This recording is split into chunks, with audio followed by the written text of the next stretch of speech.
Nous sommes sur la première édition de la Cadel Evans Road Race. Tout d'abord, 4 coureurs vont donc constituer l'échappée matinale. Darcy Hawley de l'African Wildlife, Brody Talbot de la Budget Forklix, Joshua Taylor de la Carter Mason, Marco Frapporti de l'équipe Androni. Ils ont eu jusqu'à 5 minutes d'avance sur le peloton.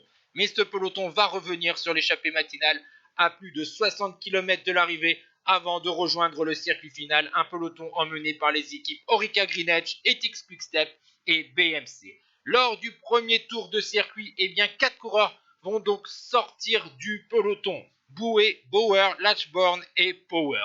Ils vont être rejoints quelques kilomètres plus loin par Watson, Shaw et Clement, alors qu'on attaque cette difficulté pour la deuxième fois dans cette course avec des passages à 22%. Mais derrière, au sein du peloton, on va commencer à rouler très vite et revenir sur les échappées. On va assister à une nouvelle attaque avec notamment Seri, Clark, Stannard et Wist lors de ce dernier tour de circuit de 17 km. Mais il y a cette fameuse côte assez pentue où les hommes de tête vont avoir quelques secondes d'avance sur le peloton et on va assister à l'attaque du puncher italien de la Cannondale, Moser. Et grâce à la petite bosse qui est encore derrière, un petit groupe va se constituer à l'avant de la course.